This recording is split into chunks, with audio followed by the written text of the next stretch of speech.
Hello, I'm Diane and it's great to have you join me once again on Extra. Today we take a look at a story on student registration and also we get an insight into the paranormal, that later on in the show. Firstly, Sinova Kasimani looks at the Digicel Men of Honor and what's intended to promote.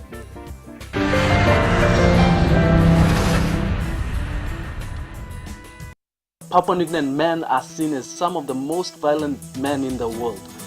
According to statistics, PNG is known as, it's seen by the international stage or the international arena as a violent nation. And that is what statistics say about PNG men. But we do have some good men and boys, like Men of Honor 2016 winner, Jimmy Drakore. Came across this little girl who had both of her legs broken and she was in the hospital for 7 years. And she didn't have any guardian. So I, just at the top of my head, saw this girl and said I was going to be a guardian because she didn't have any guardian. And it all started from there. And then, we had to have teams set up from various locations. And I think we've come 12 years now. Simple Children Foundation has come this far. This is where the initiative of Digicel Foundation comes into place. To talk about the Men of Honor, how we can find good men like Jimmy himself here. There we go. So, and then by doing so, we can have these stories go out into the public domain so that, the world can see us different, so that we can be also recognized like how Jimmy got recognized globally. The community will take you this far.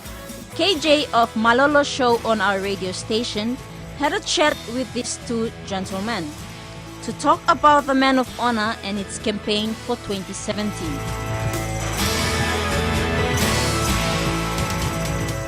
The Man of Honor recognizes respect, honesty, truth, and other qualities that a man has to help build our nation. It is a campaign against violence in the country. I was in Chimboisi doing my stuff up there and didn't expect to be nominated. One of our guys in Switzerland sent in the nomination, and that's where I was identified. And we came through to Mosby, and when we went to Crown Plaza, and when they announced me as the overall winner, I was humbled by that, to be recognized nationally. To given that stage to look sabalo walk me walk mantaba. So it's really a humble experience that I went through to be honored.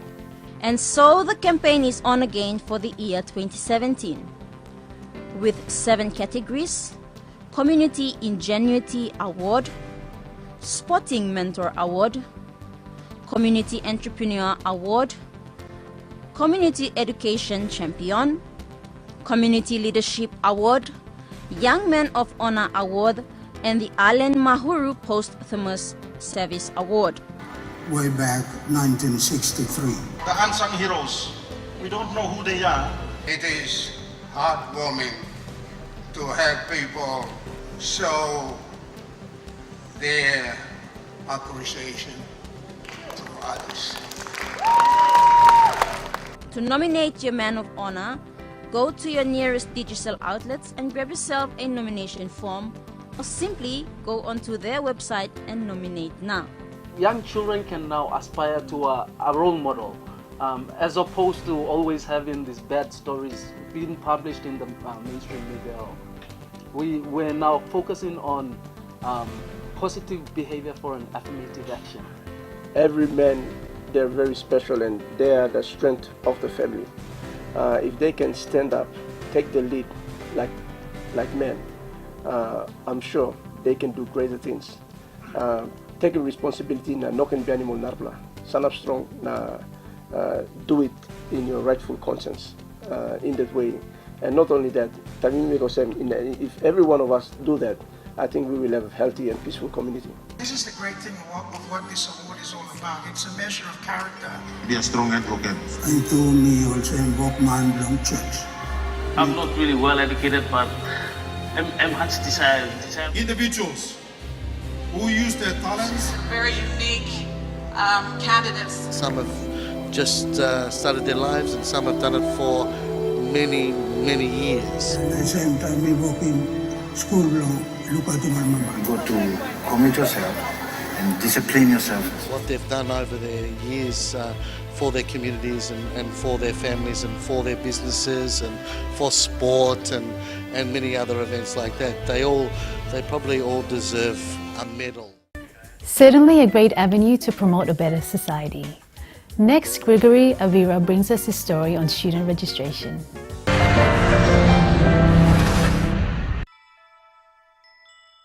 The country is 4 months away from the issuing of writs, which will mark the start of the national general election process. Elections are an important aspect of any democratic nation.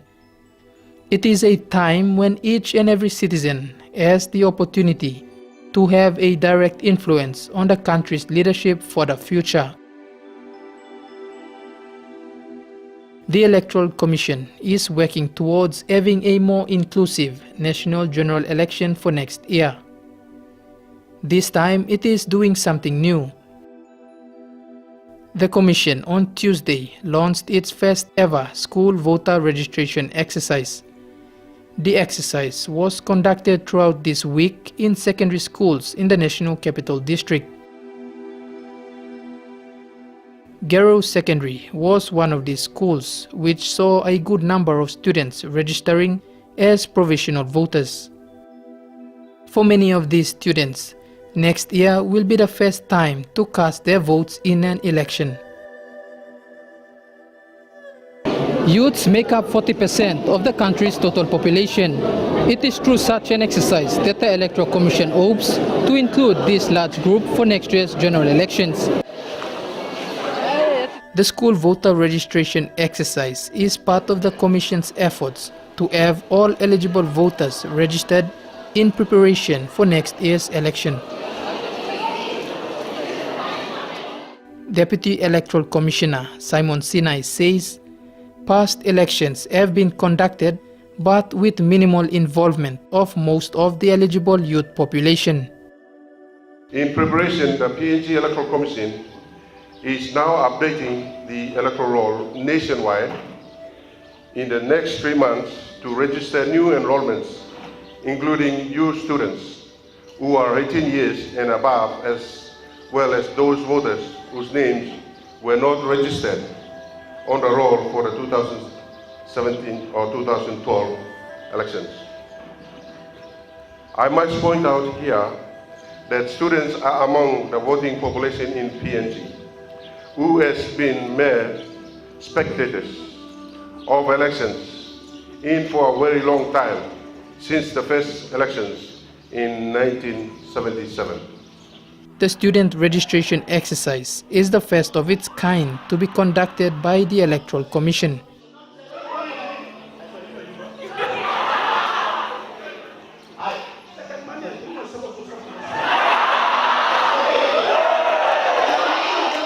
And it is an approach which can benefit both the Commission and the eligible student population. I think it is good for the Electoral Commission. What they are doing is really good because it's helping the youths to enroll and get voted in for 2017. This case, it is very, very important. And it's very genuine because most of the students do not go to office. And sometimes they have time to go to the office, but sometimes they don't have. So in this case, the Electoral Commission, they do this. We, as a student, we privileged because much of the time is spent here. We students, we spend much of our time here instead of going there. So when the Electoral Commission, they come to conduct such occasion, then we are privileged to have this, and we are most honorable and salute to this. Yes, I did register already, and I'm looking forward to vote for the next year election. The student registration ended today. Meanwhile, registration for the general public will begin on the 14th of November and end on the 2nd of December.